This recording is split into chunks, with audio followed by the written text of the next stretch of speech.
ঢাকা শহর সহ সারা বাংলাদেশে এখন একটা ঠান্ডা ঠান্ডা ওয়েদার। আর এই ঠান্ডা ঠান্ডা ওয়েদারের মধ্যে যদি এমন পিঠাপুলি হয়ে যায় তাহলে সন্ধ্যার নাস্তাটা কিন্তু বেশ জমে যাবে। তো আজকে আমি বাসায় কুলি পিঠা বানাবো। আর কুলি পিঠা বানানোর জন্য আমি ফার্স্টে এখানে নারকেল এবং গুড় দিয়ে একটা কাউ বানিয়ে নিয়েছি। এটা কুলি পিঠার ভিতরে ব্যবহার করব এই জন্য।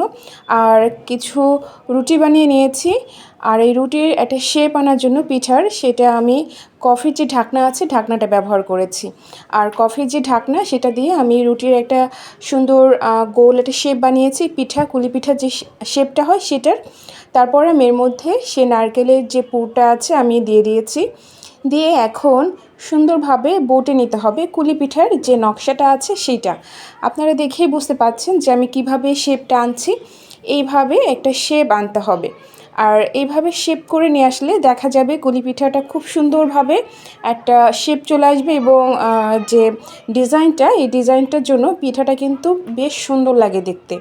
তো আমি এইভাবে প্রত্যেকটা পিঠায় একটা শেপ করে নিয়েছি, দেখে বুঝতে পারছেন। এবং খুবই সহজ, যারা কুলি পিঠা বানাতে পারেন না বা কুলি পিঠা বানানো ট্রাই করছেন তারা দেখেই বুঝতে পারবেন যে এই শেপটা বানাতে কতটা সহজ।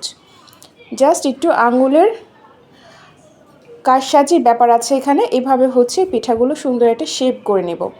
আর আমার এর মধ্যে কুলি পিঠা বানানোগুলো হয়ে গিয়েছে।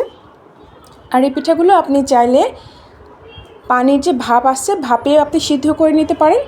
আর যদি চান তাহলে আমার মতন এইভাবে তেলেও ভেজে নিতে পারেন।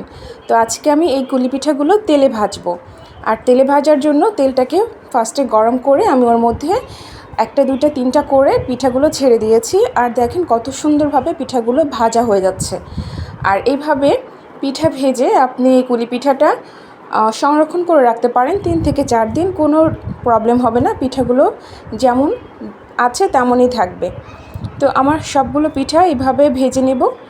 আর আপনি যদি একটু মুচমুচে খেতে চান তাহলে একটু বেশি করে ভাজবেন। আর যদি একটু নরম রাখতে চান তাহলে একটু কম ভাজলেই হয়ে যাবে। আর এটা হচ্ছে আজকের আমার সন্ধ্যার জলখাবার।